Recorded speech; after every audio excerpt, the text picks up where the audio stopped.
Assembly of First Nations Chief RoseAnne Archibald has survived the first of 3 no-confidence votes. AFN members voted against continuing her suspension. This was last night.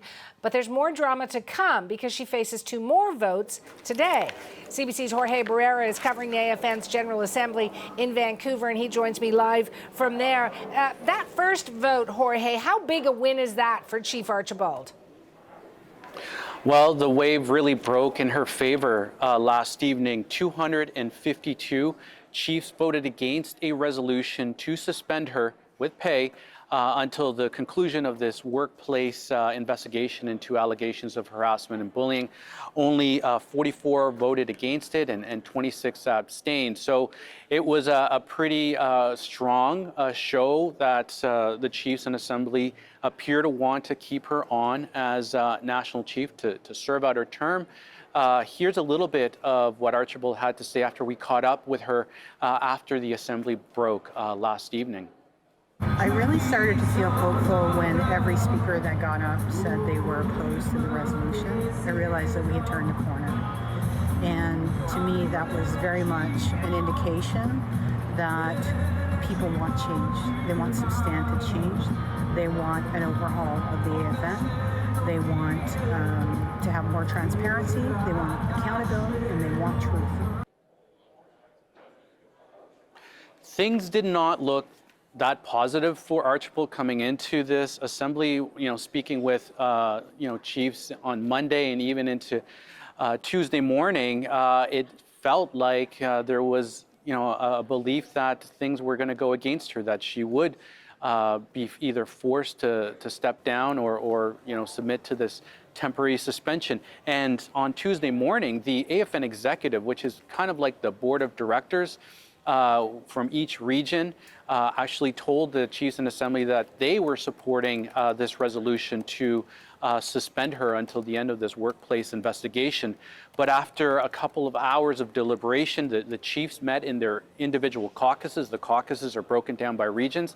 They met before this vote, and they had to actually push back the vote because chiefs wanted to continue to meet with their caucuses to figure out what they wanted to do. And at the end of it, sort of the general sense was, this suspension that she faced was not proper. The executive overstepped their bounds, and to keep her suspended until this investigation is basically saying she is guilty until she will be proven innocent. So they said, this due process has to be followed. So, they broke her in her favor for now. Suhana?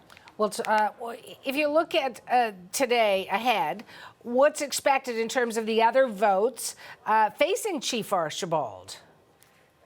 Okay, so there is still a non-confidence resolution on the floor.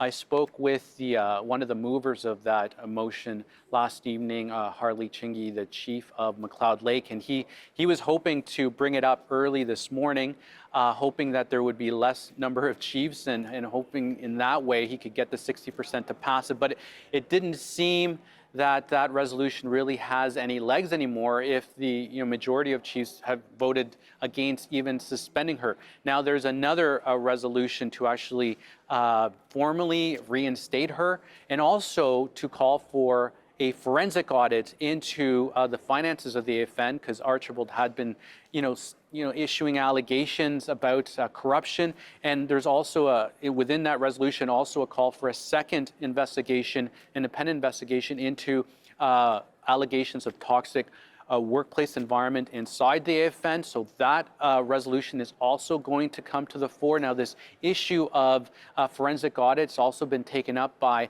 the group of chiefs from Treaty 8. They're going to be having a press conference today at noon, local time, of calling for this forensic audit. But I think that by the afternoon, the AFN will be turning to other business, the business of this assembly, dealing with things like early childhood learning, housing, issues like that, and also, post-pandemic support for First Nations, in time to get things going, in time to create some space for a number of ministers who are going to appear here tomorrow. We have Justice Minister, Indigenous Services Minister, Crown Indigenous Relations Minister is going to be speaking, as well as NDP leader Jagmeet Singh is also on the agenda for tomorrow. So I think that the drama dial will substantially turn down by later today. Suhana? I know you're watching, and we will talk again. CBC's Jorge Barrera in Vancouver.